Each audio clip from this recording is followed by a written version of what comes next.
Step number 4 in my 5-step formula is to list the property. Listing is defined as putting the property on the home sharing site and making it available to book. Now, there are 2 main things that you need to excel at when you list a property. Number 1 is how you describe the property in the titles and descriptions on the site. And number 2, and the most important thing, is the photos that you use to sell the property. All right, so I'm here with Kelsey from Blue Pelican Photography. You photographed my various B&B properties and you've made them look amazing. And so I want to talk about how that works. So what are some of the things that we should look for when we hire a photographer? I think the first thing really important is check their work, see if they have a portfolio. I think that's just by seeing what they're already shooting is a pretty good teller of whether they're going to be a good photographer for you or not. Okay. But then ask them about their equipment. Okay. One of the biggest... And what if I don't know anything about equipment? What do I ask? Okay, so just kind of put in simple terms, make sure they're not shooting on a cell phone. Okay. So you want them to have a wide lens, but not fisheye. You don't want your photos to look all warped and funny.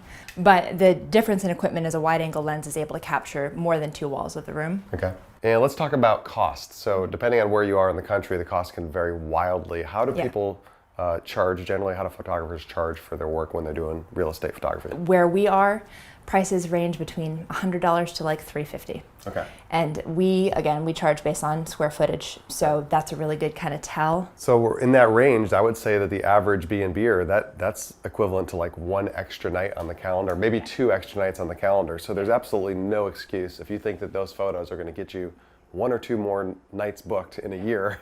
It's more than worth it, and they will. They will. Yeah, because I've seen my photos compared to the competition. There's just no contest whatsoever. I mean, people go right to them as soon as you can see something that is bright and doesn't look creepy. Yeah. I mean, sometimes you look in a room that's not lit well, or the photographer doesn't know what they're doing, and it just looks kind of scary. And here, what do you think would be the first shot you'd want to do?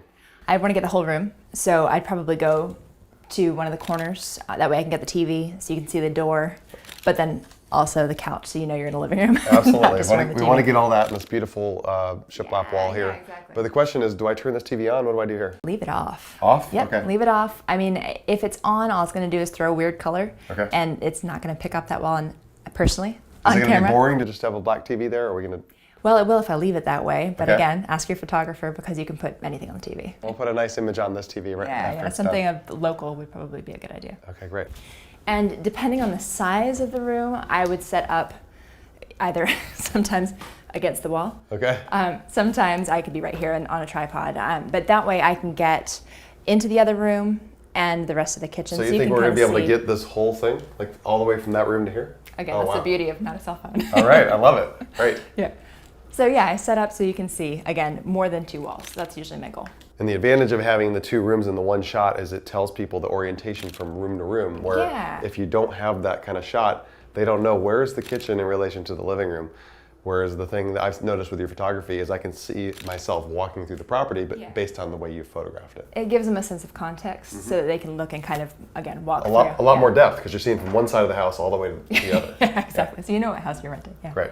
One of the things I like to do is get detailed shots. So not just shots of every single room kind of laying out the way the property's laid out, but also the actual details of what's in the listing. So how do you do that, and what do you suggest we take photos of? Yeah, for sure. So usually what I do is I walk into the property and see what catches my eye first. Okay. So here, this table is staged really nicely, and I love the square plates. So I got close and got a perspective shot. So again, we can see the place setting, but also kind of what's behind it. And it's going to add a lot, right? Rather than just having a whole string of photos that's like room. This is the more details that are going to go into it. It puts the people looking at the photos kind of into the place. So they see this setting, they think sitting at the table eating, or they think preparing a dinner for their guests, or whatever they're coming for. So I think it's really important. When you go to create descriptions that are going to catch people's attention and make them want to book your property, you don't want to stick to the facts. A lot of people, when they write a description for their short-term rental, they will just simply state the facts.